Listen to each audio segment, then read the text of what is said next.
289।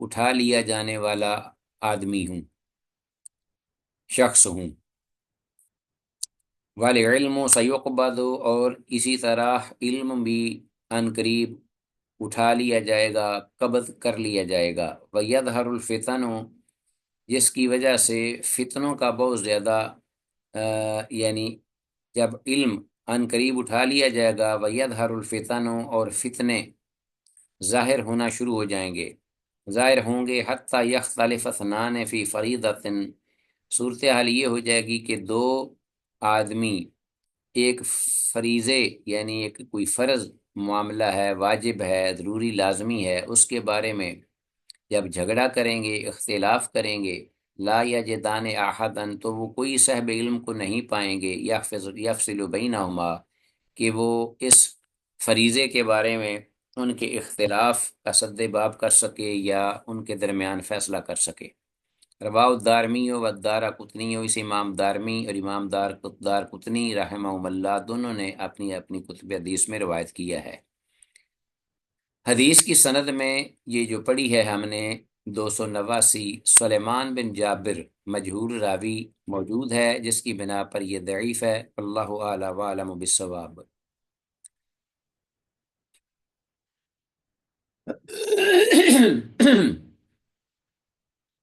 حدیث نمبر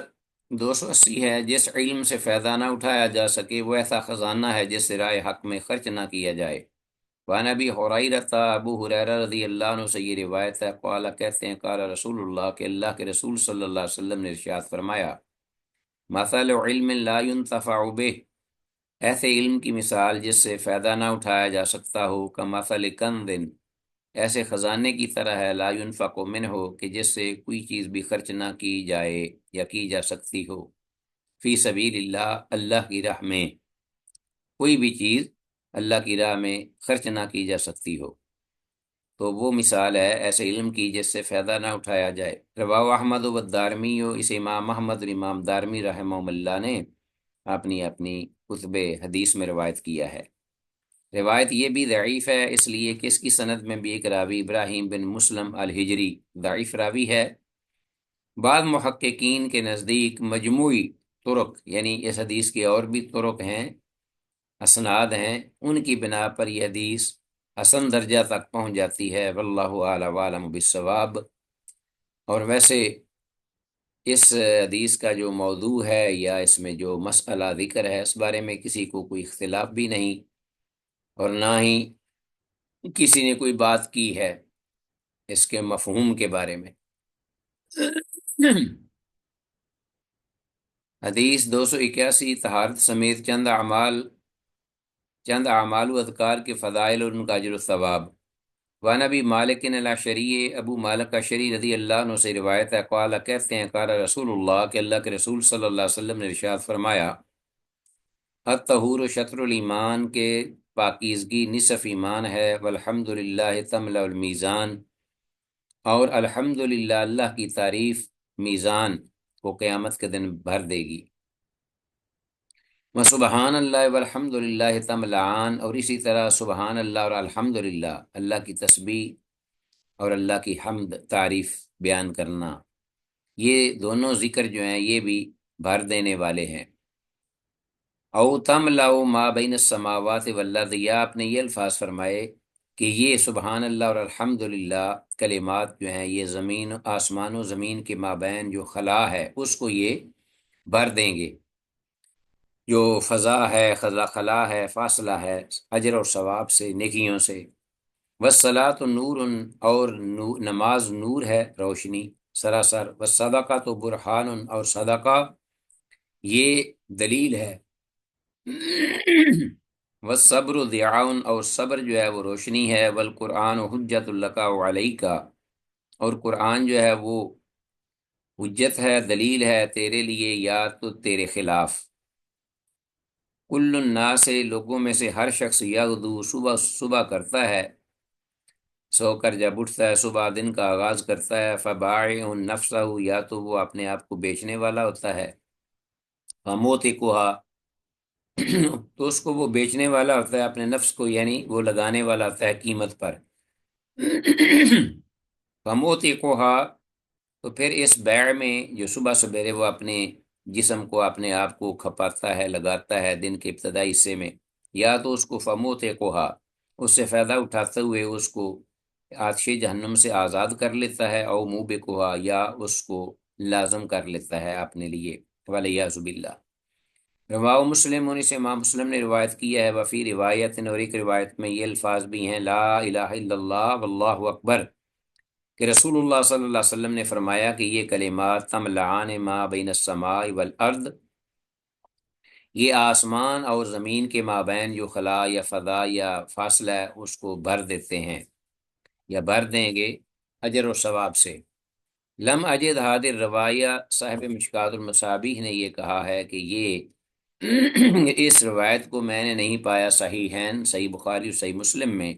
ولا فی کتاب الحمیدی، اور نہ حمیدی کی کتاب میں، ولا فی الجامع، اور نہ جامع کی کتاب میں، نہ اس کو میں نے جامع کی کتاب میں پایا ہے، ولیکن ذکرہا الدارمی، اور لیکن امام دارمی نے اس کو ذکر کیا ہے، اس کا ذکر کیا ہے بدلہ سبحان اللہ والحمد للہ، سبحان اللہ اور الحمد للہ کے الفاظ کے علاوہ۔ چلیں جی عزیز طلبہ، آتے ہیں فوائد و مسائل، یہ آپ پڑھ لیجئے گا، یہ آپ کے فائدے کے لیے ہیں، یہ میں نے ذکر کر بھی دیے ہیں اشارتاً، اور یہ خاص طور پر حدیث کے الفاظ، کل الناس یغدو فبائع نفسہ فموتقها وموبقها، اس کا مفہوم خاص ذہن میں رکھیے گا کہ یہ ہے کہ ہر آدمی جس کام پر متوجہ ہوتا ہے، ہاں صبح صبح ہوتے ہی دن کے آغاز میں، تو اسی پر ہی اپنی ذات کو وہ مکمل طور پر لگا دیتا ہے، جس طرح کہ ایک سودا بیچنے والا، تو اگر اس نے اس کام میں فکر الہی اور آخرت کو پیش نظر رکھا تو اس نے اپنے آپ کو آخرت کے عذاب سے بچا لیا، اور اگر اس نے دنیا پسند کی اور بددیانتی سے کام لیا تو گویا اس نے اپنے آپ کو ہلاک کر لیا۔ تو جیسا اس نے سودا کاروبار چنا، اسی طرح ہی اس نے اس کا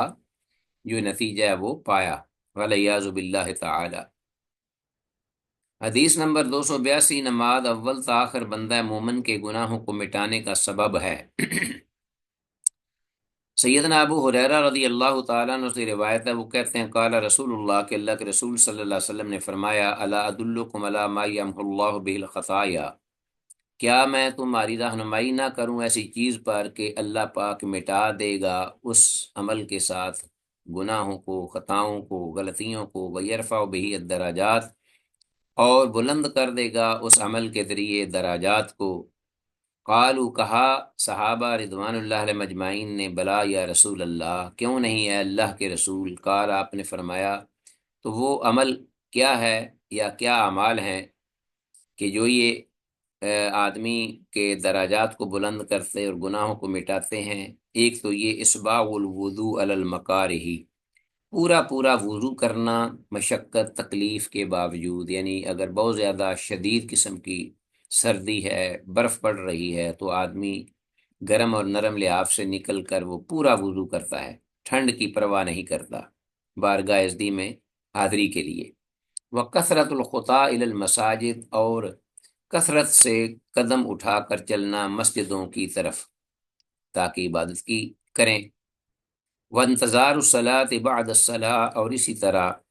نماز فرض کا انتظار فردی نماز پڑھ لینے کے بعد۔ فذالکم الرباط، اور یہی وہ عمل ہے کہ شیطان کے خلاف محاذرائی اور اس کے مقابلے میں چھاؤنی قائم کرنا، یا گات میں لگا کر بیٹھنا، یا حملے کا مقابلہ کرنے کے لیے شیطانی اس کو جواب دینے کے لیے مستعد ہو کر بیٹھنا، سارا معنی اسی میں آ جاتا ہے۔ رواہ مسلم، امام مسلم نے اس کو روایت کیا اس حدیث کو۔ بہرحال حدیث میں خاص لفظ الرباط، اس کو ذہن میں رکھیے گا، اسلامی سرحدوں پر دشمنان دین کے مقابلہ میں نگہبانی کے لیے بیٹھے رہنے کو رباط کہتے ہیں۔ بیان ہی نماز کے انتظار میں مسجد میں بیٹھنا، یا اگر مسجد سے باہر آئے تو دل وہیں لگا رہے، یہ شیطان کے مقابلے میں ایک اعتبار سے رباط ہے، کیونکہ شیطان بھی دین کا سب سے بڑا دشمن ہے۔ اگلی حدیث ہے عزیز طلبہ 283، اس کا بھی تعلق پچھلی حدیث سے ہی ہے، اور مالک بن انس رضی اللہ تعالیٰ عنہ سے یہ جو روایت یا نہ مالک بن انس رحمہ اللہ، ایک ہے مالک بن انس جو کہ موطا کے امام امام مدینہ، امام دارالحجرہ موطا کے مصنف ہیں۔ یہ مراد ایک انس بن مالک ہیں جو صحابی رسول ہیں، رسول اللہ صلی اللہ علیہ وسلم کے خادم۔ تو یہ مالک بن انس جو ہیں، ان کی حدیث جو موطا میں ہے اس میں یہ الفاظ 2 بار آئے ہیں، فذالکم الرباط، فذالکم الرباط، مرتين، آپ نے 2 بار یہ فرمایا۔ مروا مسلم، اسے امام مسلم نے بھی روایت کیا ہے، وفی روایت، اور ایک روایت میں جو کہ امام ترمذی کی ہے، وفی روایت ترمذی الثلاثن، یہ 3 بار آپ نے الفاظ ارشاد فرمائے جامع ترمذی کی روایت کے مطابق، فذالکم الرباط، فذالکم الرباط، فذالکم الرباط۔ یہی وہ عمل ہے جو کہ شیطان کے خلاف محاذ آرائی کر کے اس کے اپنا گھات میں بیٹھ کر اس کو حملے کا جواب دینا۔ حدیث 284، نماز کے لیے اچھا وضو بھی بدن کے گناہوں کو دھو ڈالتا ہے۔ وان عثمان رضی اللہ تعالیٰ عنہ سے یہ روایت ہے، کہتے ہیں قال رسول اللہ، کہ اللہ کے رسول صلی اللہ علیہ وسلم نے ارشاد فرمایا، من توضع، جس شخص نے بھی وضو کیا، فاحسن الوضوء، اور اس نے اچھا وضو کیا، خرجت خطایاہ من جسدہ، تو نکل جائیں گی خطائیں یا گناہ غلطیاں اس کے جسم سے، پورے جسم سے، حتی تخرج من تحت اظفارہ، یہاں تک کہ وہ گناہ یا غلطیاں نکل آئیں گی اس کے جو انگلیوں کے ناخن کی جڑوں کے نیچے سے بھی۔ سبحان اللہ، متفق علیہ، اسے امام بخاری اور امام مسلم نے روایت کیا اس حدیث کو۔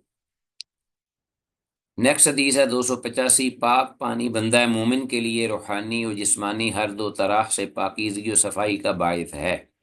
سیدنا ابو ہریرہ رضی اللہ تعالیٰ عنہ سے یہ روایت مروی ہے، وہ کہتے ہیں قال رسول اللہ، کہ اللہ کے رسول صلی اللہ علیہ وسلم نے ارشاد فرمایا، اذا توضأ العبد المسلم، جب بندہ مسلمان وضو کرتا ہے، اب المؤمن، یا آپ راوی کو شک ہوا کہ یا آپ نے الفاظ العبد المسلم فرمایا یا اب المؤمن، العبد المؤمن فرمایا، معنی ایک ہی ہے کہ جب بندہ مومن یا بندہ مسلمان یا بندہ مومن جب وضو کرتا ہے، فغسل وجہہ، تو وہ چہرے کو جب دھو لیتا ہے، خرج من وجہہ، تو نکل آتے ہیں اس کے گناہ اس کے چہرے سے، خارجہ من وجہ ہی، کل خطیۃ، ہر قسم کا گناہ، کل خطیہ، ہر غلطی، ہر مسٹیک، نظر الیہا بعینیہ، جو کہ اس نے دیکھا ہوتا ہے اس گناہ کی طرف اپنی دونوں آنکھوں سے، جو دونوں آنکھوں سے اس نے جو کچھ بھی برائی دیکھی ہوتی ہے وہ یا غلطی کی ہوتی ہے وہ اس کی نکل آتی ہے اس کے چہرے سے۔ مع الماء، پانی کے ساتھ، یعنی جب وہ پانی کے ساتھ منہ دھوتا ہے، او ما آخر قطر الماء، یا پانی کے آخری قطرے کے ساتھ۔ تو یہ بھی راوی کو شک پڑا ہے کہ رسول اللہ صلی اللہ علیہ وسلم نے یہ الفاظ فرمائے مع الماء او مع آخر قطر الماء۔ تو آگے فائدہ غسل یدیہ، تو پھر جب وہ آدمی اپنے دونوں ہاتھوں کو دھوتا ہے وضو میں، خارج من یدیہ، تو نکل آتے ہیں اس کے دونوں ہاتھوں سے، یا نکل آتی ہیں اس کے دونوں ہاتھوں سے، کل خطیۃ، ہر قسم کی غلطیاں، گناہ وغیرہ، مسٹیکس، کان بطشتہ یداہ، کہ جن کو چھوا ہوتا ہے اس کے دونوں ہاتھوں نے، یا جن کا تعلق چھونے سے ہے، وہ بھی گناہ اور منکرات وہ بھی نکل آتے ہیں۔ مع الماء، پانی کے ساتھ، یعنی جب وہ پانی سے دھوتا ہے، او مع آخر قطر الماء، یا پانی کے آخری قطرے کے ساتھ۔ پہلے کی طرح راوی کو جو شک ہے وہ یہاں بھی اس نے ذکر کر دیا۔ فَإِذَا غَسَلَ رِجْلَيْهِ، پھر جب آدمی اپنے دونوں پاؤں کو دھوتا ہے، خرج کل خطیۃ، تو ہر غلطی نکل آتی ہے، مشتھا رجلاہ، کہ جس کی جانب چل کر اس کے دونوں پاؤں گئے اور اس کو لے کر گئے اس آدمی کو، اور اس نے وہ غلطی کی، مع الماء، پانی کے ساتھ دھونے سے، او ما آخر قطر الماء، یا پانی کے آخری قطرے کے ساتھ دھونے سے، حتی یخرج نقیا من الذنوب، یہاں تک کہ وہ نکل آتا ہے پورا صاف ستھرا، صاف شفاف گناہوں سے۔ تو وضو جو ہے آپ ذرا دیکھیے کہ کیا اس کی اہمیت اور ویلیو ہے کہ ایک مسلمان مومن بندے کے لیے عبادت سے پہلے پاک صاف شفاف آئینے کی طرح وہ اپنے اللہ کے پاس حاضر ہوتا ہے نماز کے لیے، اور جو نماز میں پھر جو اسے ملتی ہیں اپنا نیکیاں، اجر و ثواب، وہ اضافی ہے۔ رواہ مسلم، ان سے امام مسلم نے روایت کیا ہے۔ تو بہرحال یہ آگے میں نے فوائد و مسائل اس کو آپ پڑھ لیجئے گا، یہ وہی ہیں جن کا میں نے ذکر کیا ہے، اور یہ بڑے فائدے کے ہیں فوائد، ان کو نیور مس دیز بینیفٹس۔ حدیث 286 پر یہ ٹاپک ہے کہ ہر کامل نماز اپنی پہلی نماز اور اپنے درمیان کے چھوٹے گناہوں کے لیے کفارہ ہے۔ وان عثمان رضی اللہ تعالیٰ عنہ سے یہ روایت مروی ہے، قال، وہ کہتے ہیں، قال رسول اللہ، کہ اللہ کے رسول صلی اللہ علیہ وسلم نے ارشاد فرمایا، ما من امرئ مسلم، کوئی بھی مسلمان شخص نہیں، تحضرہ صلاۃ مکتوبۃ، کہ جس کو حاضر ہو فرض نماز، یعنی فرض نماز کا جب وقت ہو جائے اس کی موجودگی میں، فَيُحْسِنُ وُضُوءَهَا، تو وہ اس کا اچھا وضو کرے اس کو ادا کرنے کے لیے، وَخُشُوعَهَا، اور پھر اس کو اچھے انداز سے، خشوع خضوع سے، یکسوئی سے، توجہ سے وہ پڑھے، اللہ کا ڈر خوف رکھتے ہوئے، وَرُكُوعَهَا، اور پھر اسی طرح خشوع خضوع سے مکمل پراپر اس کا رکوع بھی کرے، إِلَّا كَانَتْ كَفَّارَةً لِمَا قَبْلَهَا، مگر یہ کہ وہ ہوگا کفارے کا باعث، یہ اس کا وضو کرنا اور پھر اس کے بعد ایسی نماز ادا کرنا،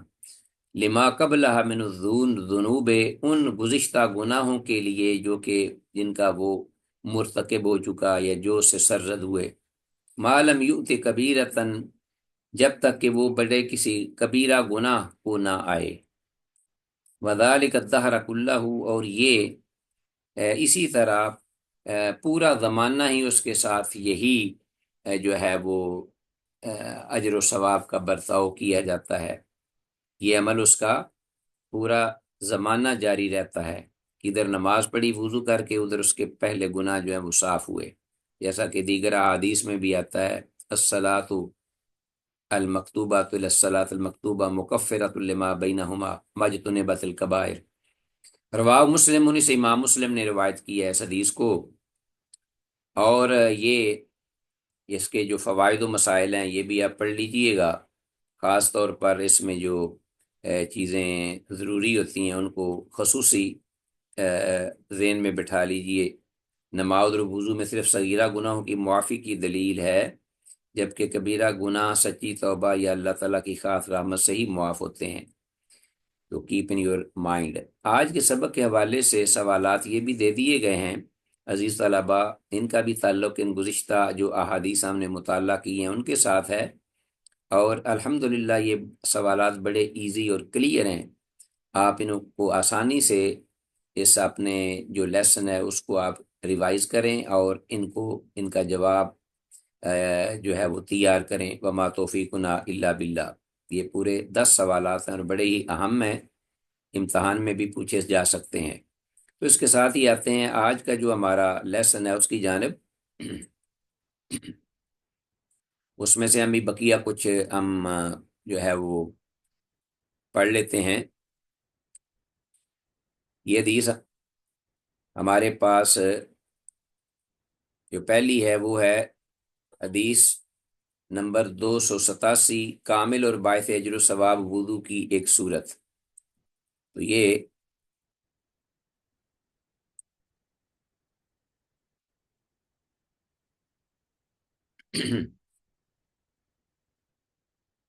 وعنہ،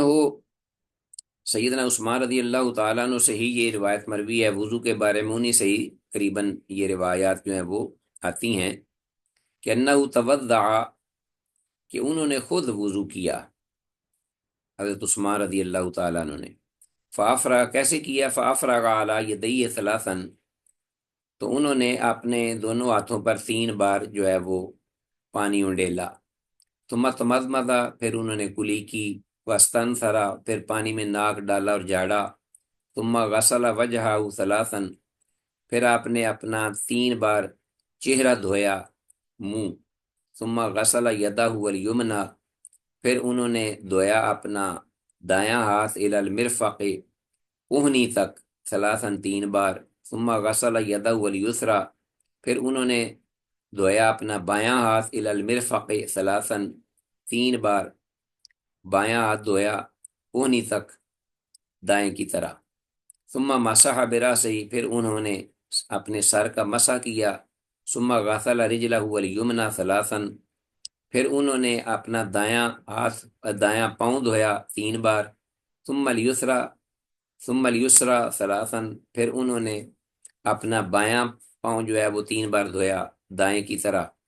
ثم قال، پھر انہوں نے فرمایا رأیت رسول اللہ، کہ میں نے اللہ کے رسول صلی اللہ علیہ وسلم کو دیکھا، توضع، وضو فرماتے ہوئے، نحو وضوئی ہذا،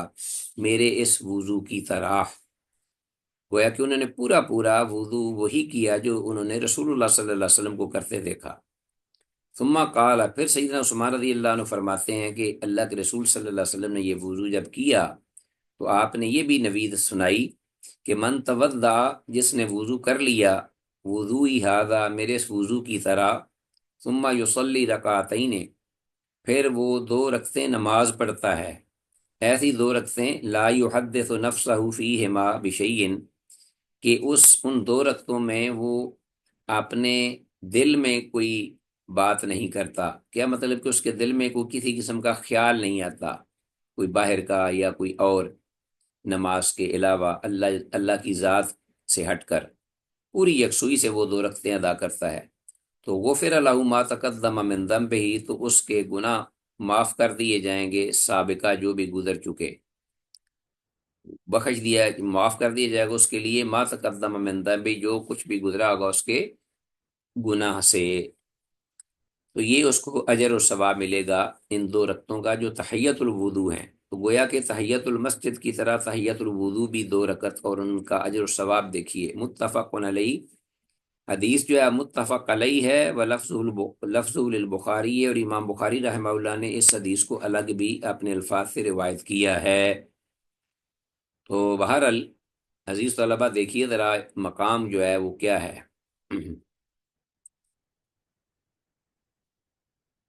آگے آتے ہیں، یعنی فوائد و مسائل بھی پڑھ لیتے ہیں۔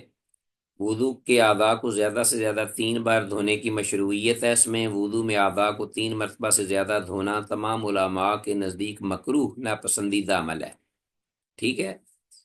ضرورت کے مطابق اگر کوئی چیز خشک رہ گئی تو وہ دھو لے، لیکن عام حالات میں اس کو روٹین بنانا یہ ناپسندیدہ ہے، 3 سے زیادہ بار نہیں دھونا چاہیے۔ حدیث میں الفاظ ثم یصلی رکعتین سے مراد تحیۃ الوضو کا مطلب یہ ہوا کہ وضو کے بعد نماز پڑھنا مستحب ہے، سبحان اللہ، واللہ تعالی ولی التوفیق۔ حدیث نمبر 288، کامل وضو کے بعد خشوع و خضوع سے 2 رکعتیں پڑھنے والے کے لیے جنت کی خوشخبری۔ وعن عقبہ بن عامر، سیدنا عقبہ بن عامر رضی اللہ عنہ سے یہ روایت ہے، قال، وہ کہتے ہیں، قال رسول اللہ، کہ اللہ کے رسول صلی اللہ علیہ وسلم نے ارشاد فرمایا، ما من مسلم یتوضا، کوئی بھی ایسا مسلمان نہیں جب وضو کرتا ہے، جو وضو کرتا ہے، فیحسن وضوءہ، اور اپنے وضو کو وہ بڑے اچھے انداز سے مکمل وضو پراپر طریقے سے کرتا ہے، ثم یقوم، پھر وہ کھڑا ہو جاتا ہے، فیصلی رکعتین، 2 رکعتیں نماز ادا کرتا ہے، مقبلا علیہما بقلبہ ووجہہ،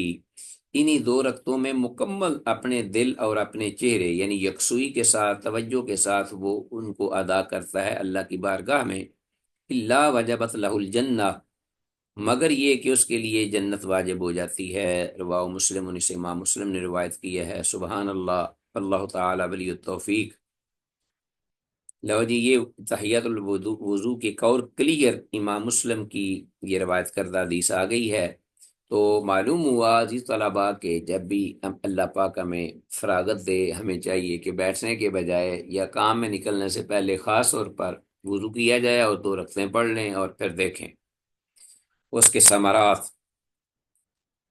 حدیث ہے آگے، کامل وضو کے بعد شہادتین پڑھنے والے کے لیے جنت کے 8 دروازے کھول دیے جاتے ہیں، سبحان اللہ، اللہم اجعلنا من اہل الجنہ۔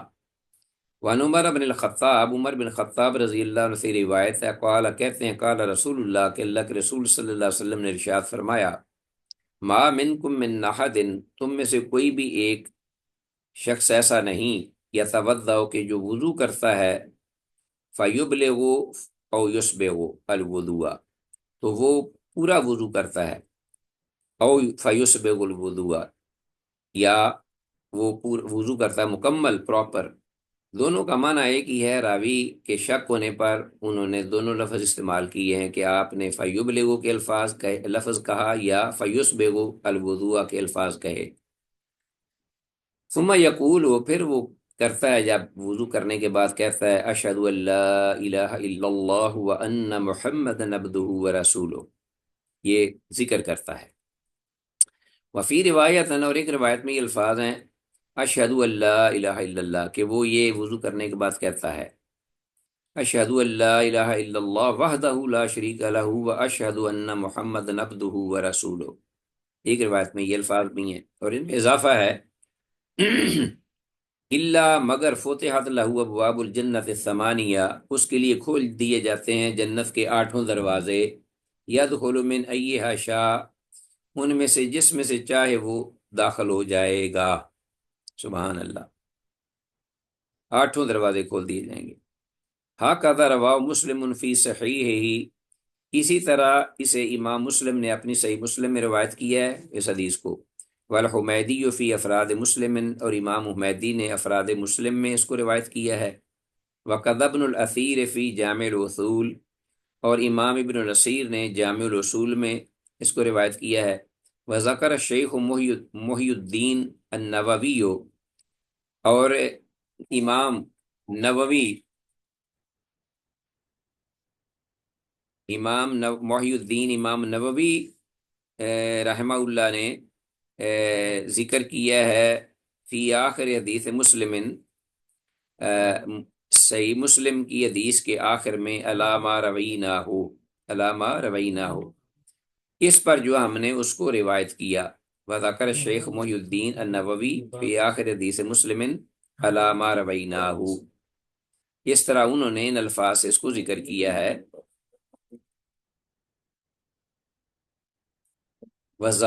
جس طرح کہ ہم نے اس کو روایت کیا، ٹھیک ہے۔ وزاد ترمذی، اور امام ترمذی نے روایت کیا، وزاد ترمذی، امام ترمذی نے اس حدیث میں ذکر کرتے ہوئے یہ الفاظ زیادہ کیے ہیں کہ وہ وضو کرنے کے بعد یہ بھی کہتا ہے اللہم اجعلنی من التوابین وجعلنی من المتطہرین، یہ دعا بھی وہ پڑھتا ہے، اللہم اجعلنی، کہ اللہ مجھے کر دے توبہ کرنے والوں میں سے، اور مجھے کر دے پاکیزہ رہنے والوں میں سے۔ تو والحدیث الذی رواہ محی السنہ فی الصحاح، اور وہ حدیث جسے کہ امام محی السنہ نے صحاح میں روایت کیا ہے، اس کے الفاظ کیا ہیں من توضا فاحسن الوضوء، کہ جس نے وضو کیا اور اچھا وضو کیا، الی آخری، آخر حدیث تک، یہ جو یہاں ذکر ہوئی ہے اس کو امام محی السنہ نے ذکر کیا ہے صحاح میں۔ اچھا جی، رواہ ترمذی، اور اس امام ترمذی نے بھی روایت کیا فی جامع ہی، اپنی جامع میں، بیان اسی طرح انہی الفاظ کے ساتھ، سوائے اللہ کلمۃ اشہدو، اشہدو کے کلمہ کے سوا، یہ جو شروع میں ہے نا، وفی روایت اشہد ان لا الہ الا اللہ وحدہ لا شریک لہ واشہد ان محمدن، تو یہ جو اشہدو ہے نا، جس کے بعد ان محمدن آیا ہے، یہ ذکر نہیں کیا امام ترمذی نے اپنی روایت میں اس حدیث کو ذکر کرتے ہوئے۔ انہوں نے صرف یہ کہہ دیا ہے اشہد ان لا الہ الا اللہ وحدہ لا شریک لہ وان محمدا عبدہ ورسولہ، تو یہ وہ بات کہہ رہے ہیں کہ امام ترمذی نے اس کو اپنی جامع میں روایت کی ہے بیان اسی طرح، سوائے اس کلمہ کے الا کلمۃ اشہد قبل ان محمدن، ان محمدن سے پہلے کا جو اشہد ہے اس کے سوا۔ تو یہ حدیث واضح ہے، کلیئر ہے، یہ وضو کے بعد جو کیا جانے والا ذکر ہے اس کے بارے میں یہ روایت آئی ہے۔ تو بہرحال امام ابو عبداللہ جو تبریزی ہیں، جو مشکات المصابیح کے مصنف ہیں، انہوں نے اعتراض کیا ہے کہ یہ حدیث عنوان صحاح یعنی فصل اول میں نہیں لانی چاہیے تھی۔ عنوان صحاح سے مراد کیا ہے؟ جیسا کہ ہم نے شروع میں پڑھا ہے کہ پہلی فصل میں صحیح بخاری اور صحیح مسلم صحیحین کی جو حدیثیں ہیں وہ میں نے ذکر کی ہیں، لیکن یہاں کیا ہے کہ اس عام ان کے معمول سے ہٹ کر یہ حدیث بخاری مسلم کی تو ہے نہیں بلکہ جامع ترمذی کی ہے، تو وہ پہلی فصل میں اس کو لے آئے ہیں۔ اسے عنوان حسان یعنی فصل ثانی میں ذکر کرنا چاہیے تھا، جس میں حسن درجہ کی جو روایات ہیں وہ ذکر کی گئی ہیں، تو انہوں نے یہ ایک بات کہی ہے۔ بہرحال مصنف رحمہ اللہ نے معمول سے ہٹ کر یہ عمل کیا ہے تو بحیثیت انسان ہو گیا ہے، یا کوئی انہوں نے اس میں کوئی مصلحت سمجھی ہوگی کہ اے، اس کو ذکر کرنے کی۔ روایت میں یہ الفاظ اللہ کلمات اشہد قبل ان محمد ان سے مراد یہ ہے کہ ان محمد ان سے پہلے کلمہ اشہد امام ابو محمد حسین بغوی رحمہ اللہ نے مصابیح میں تو ذکر کیا ہے، مگر جامع ترمذی میں ان سے پہلے کلمہ اشہد مذکور نہیں۔ اس کا بھی میں نے پیچھے ذکر کر دیا ہے، اور آپ اس کو ذرا جو متن ہے حدیث کا آخر میں اس کو اچھی طرح دیکھ لیجئے، سمجھ لیجئے۔ 290 حدیث آگے، روز قیامت کامل وضو کرنے والوں کی روشن علامات۔ سبحان اللہ، اللہم اجعلنا من اہل الجنہ۔ اب وضو کے جنت میں جو اثرات ہیں اس کو ذرا دیکھیے، کتنی بڑی یہ نعمت ہے اس امت کے لیے۔ وعن ابی ہریرہ، ابو ہریرہ رضی اللہ عنہ سے یہ روایت مروی ہے، وہ کہتے ہیں قال قال رسول اللہ، کہ اللہ کے رسول صلی اللہ علیہ وسلم نے ارشاد فرمایا، ان امتی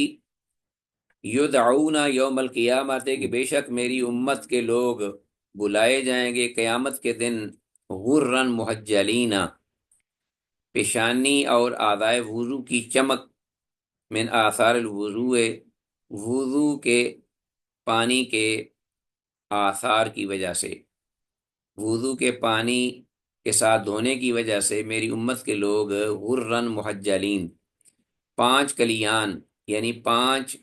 ہاتھ اور پاؤں اور چہرے کی چمک کے ساتھ بلائے جائیں گے۔ سبحان اللہ۔ فمن استطاع منکم، تو جو شخص چاہے تم میں سے، استطاعت رکھے تم میں سے، ان یطیل غرتہ، کہ وہ بڑھا لے اپنی اس چمک کو، فلیفعل، تو وہ ایسے کر گزرے۔ اچھی بات ہے، مبالغہ کرے اعضاء کو دھونے میں، ٹھیک ہے نا جی،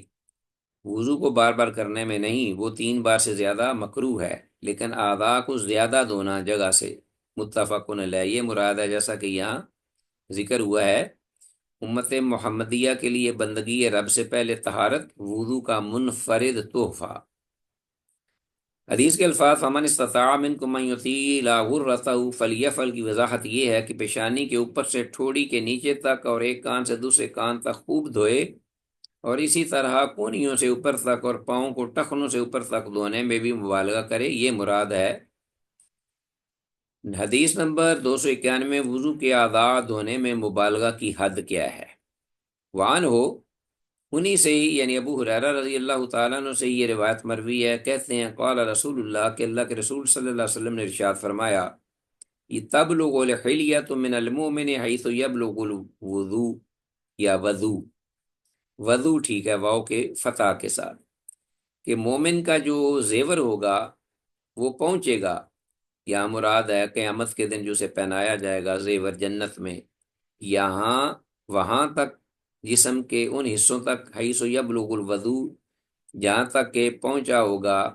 اس کا پانی، وضو کا پانی جہاں تک پہنچا ہوگا، تو مومن کا اسی حد تک جو تبلغ الحلیۃ من المؤمن حیث یبلغ الوضو، تو یہ الفاظ جو ہیں یہ زبانی یاد کرنے والے ہیں، خوشخبری دینے کے لیے لوگوں کو۔ سبحان اللہ۔ رواہ مسلم، انہیں سے امام مسلم نے روایت کیا ہے۔ تو یہ آپ اس کو دیکھ لیجئے گا، اس کے فوائد و مسائل یہ میں نے ذکر کیے ہیں، اور یہ بہت ہی اہم ہے اس اعتبار سے کہ حدیث کو، اس کا مفہوم کو صحیح یاد رکھا جائے یا سمجھا جا سکے۔ آگے حدیث ہے ہمارے پاس 292، صحیح اور کامل وضو کی حفاظت اہل ایمان کا وصف ہے۔ ان ثوبان رضی اللہ عنہ سے یہ روایت ہے، قال، وہ کہتے ہیں قال رسول اللہ، کہ اللہ کے رسول صلی اللہ علیہ وسلم نے ارشاد فرمایا، استقیموا ولن تحصوا، سیدھے رہو اے میرے امتیو، ولن تحصوا، اور تم ہرگز ان عبادات کو شمار نہیں کر سکو گے، وعلموا، اور یہ جان رکھو، ان خیر اعمالکم، تمہارے اعمال میں سے سب سے بہتر عمل الصلاۃ، نماز ہے، ولا یحافظ علی الوضوء الا مؤمن، اور نہیں محافظت کرتا وضو پر مگر مومن ہی، یعنی وہی جو صاحب ایمان ہے پکا، وہی صحیح وضو کرنے کا خیال اور اس کو پراپر طریقے سے مکمل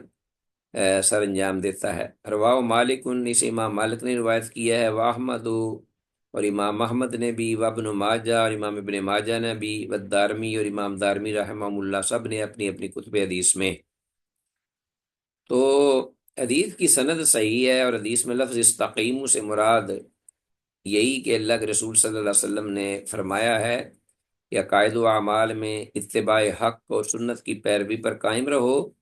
اسی طرح توحید و سنت سے پہلو طئی کرتے ہوئے شرک و بدعت کی طرف نہ آؤ۔ حدیث کے الفاظ ولن تحصوا میں اللہ تعالیٰ کے اس فرمان کی جانب اشارہ ہے، عالم لن تحصوہ کہ اللہ جل شانہ نے جان لیا ہے کہ تم تمام واجبات و اعمال صالحہ ہرگز پورے ادا نہ کر سکو گے، اس لیے نماز جو سب سے عمدہ اور افضل عمل ہے، اس کی ادائیگی میں زیادہ سے زیادہ احتیاط کرو اور اسی پر توجہ دو۔ اور اس لیے بھی عزیز طلباء کے سب سے پہلے ان اول ما یحاسب بہ العبد الصلاۃ، سب سے پہلے جو حساب و کتاب میں آغاز ہوگا حساب و کتاب کا، وہ نماز سے ہی ہوگا، اور اس میں اگر وہ نماز میں کامیاب ہے تو اس کے آگے جو کامیابی ہے وہ بڑی ہی آسان اور واضح ہوگی، اور اگر اس میں وہ ناکام ہو گیا، رک گیا ہے، تو آگے کی منزلیں بہت کٹھن و دشوار ہوں گی۔ واللہ اعلم وعلم بالصواب۔ تو وضو کی حفاظت یہی ہے کہ اکثر اوقات باوضو رہنا، اور اس کے سنن مستحبات اور فرائض کو بخوبی ادا کرنا، اسی طرح تکالیف اور سردی میں اعضائے وضو کو پوری طرح سے دھونا۔ حقیقت میں وضو بڑی ہی نعمت اور ایمان اور بدنی اعضاء کو بھی تر و تازہ رکھتا ہے۔ سبحان اللہ و بحمدہ، سبحان اللہ العظیم۔ 293 ہر نماز پر نئے وضو سے 10 نیکیاں لکھی جاتی ہیں۔ وعن ابن عمر، عبداللہ بن عمر رضی اللہ عنہما سے روایت ہے، قال، ابو کہتے ہیں، قال رسول اللہ کہ اللہ کے رسول صلی اللہ علیہ وسلم نے ارشاد فرمایا، من توضأ علی طہر، جس شخص نے بھی وضو کیا وضو پر، یعنی پہلے وضو کیا ہوا ہے اور اس پر پھر وضو کیا ہے، نماز کا وقت ہو گیا ہے، کتب لہ عشر حسنات، تو اس کے لیے 10 نیکیاں لکھ دی جائیں گی اس کے نامہ اعمال میں۔ روایت ترمذی سے امام ترمذی نے روایت کیا ہے۔ اس حدیث کا دار و مدار عبد الرحمن بن زیاد افریقی پر ہے، اور وہ ضعیف بھی ہے اور مدلس بھی۔ اس کے علاوہ اس کی سند میں ایک راوی مجہول الحال بھی ہے، لہذا یہ حدیث ضعیف ہے۔ آگے آتے ہیں، عزیز طلباء، نماز جنت کی چابی ہے اور وضو نماز کی چابی ہے۔ بن جابر، جابر رضی اللہ عنہ سے یہ روایت ہے، وہ کہتے ہیں، قال قال رسول اللہ کہ اللہ کے رسول صلی اللہ علیہ وسلم نے ارشاد فرمایا، مفتاح الجنت الصلاۃ، جنت کی چابی تو ہوئی نماز، و مفتاح الصلاۃ الطہور، الطہور، اور تو پھر کیا ہوا کہ نماز کی پھر جو چابی ہے وہ کیا ہے؟ طہارت،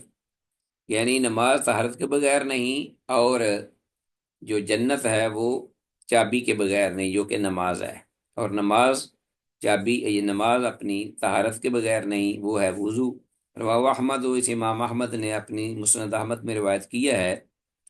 حدیث کی سند میں سلیمان بن معاذ ضعیف اور ایک راوی لین الحدیث بھی ہے، جس کی وجہ سے حدیث تو ضعیف ہے، لیکن اس کے اندر جو وضو کی شان، مقام اور جو ذکر اس کا درجہ بیان ہوا ہے، اس میں کوئی شک نہیں کہ ایسے ہی ہے، اور اس کی اہمیت اتنی ہی ہے، کیونکہ طہارت کے بغیر، طہارت شرط ہے، اس کے بغیر نماز ہوتی نہیں، باطل ہے۔ جی، اسی طرح 295 حدیث، مقتدی کے وضو میں نقص امام کی نماز میں نسیان کے باعث ہوتا ہے۔ بعض اب آپ دیکھتے ہیں امام بھولتا ہے، بار بار بھولتا ہے، حالانکہ اس کو وہ قرآن اچھی طرح یاد ہوتا ہے، حافظ ہوتا ہے، قاری ہوتا ہے۔ تو اس کی وجہ بعض اوقات اس حدیث کے مطابق یہ بنتی ہے، وان شبیب بن ابی روح، شبیب بن ابی روح سے یہ روایت ہے، الرجل من اصحاب رسول اللہ، وہ رسول اللہ صلی اللہ علیہ وسلم کے صحابہ میں سے کسی صحابی سے روایت کرتے ہیں۔ صحابی کا نام تو ذکر نہیں، لیکن یہاں اس متن کے مطابق،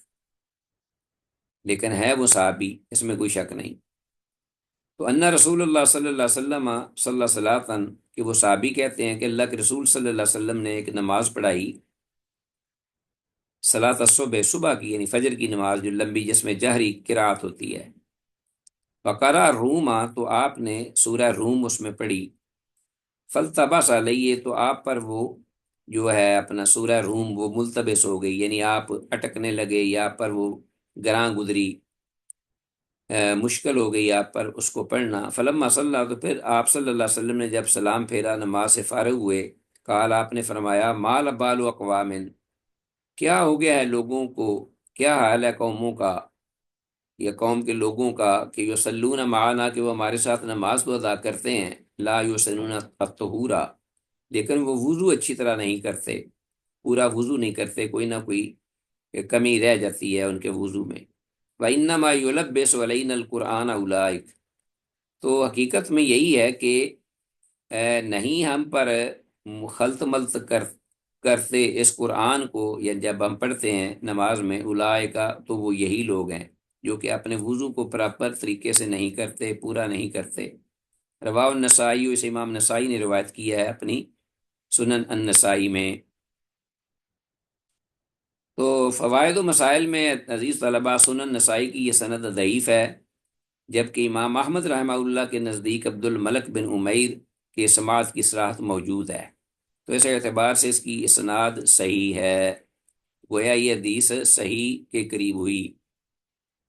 جو اس کا ضعف تھا یا اس کا سبب وہ ختم ہو گیا۔ امام جو احمد رحمہ اللہ ان کی حدیث یا ان کی روایت کردہ جو اپنا سند ہے اس کے مطابق، یہ راوی جو تھا عبد الملک بن عمیر تھے، ان کی سماعت، ان کی صحت موجود ہے، لہذا حدیث صحیح ہوئی، واللہ اعلم وعلم بالصواب۔ تو عزیز طلبہ، اسی پر ہم اکتفا کرتے ہیں آج کے سبق کے حوالے سے، اس دعا کے ساتھ کہ اللہ پاک نے جو کچھ ہم نے سنا، کہا، پڑھا، سیکھا، اس پر استقامت نصیب فرمائے اور عمل کی توفیق دے، اور منّ اس کو آگے کنوے کرنے کے بھی میں توفیق کامل مرحمت فرمائے۔ ھذا ما عندی واللہ اعلم وعلم بالصواب، والسلام علیکم ورحمۃ اللہ وبرکاتہ۔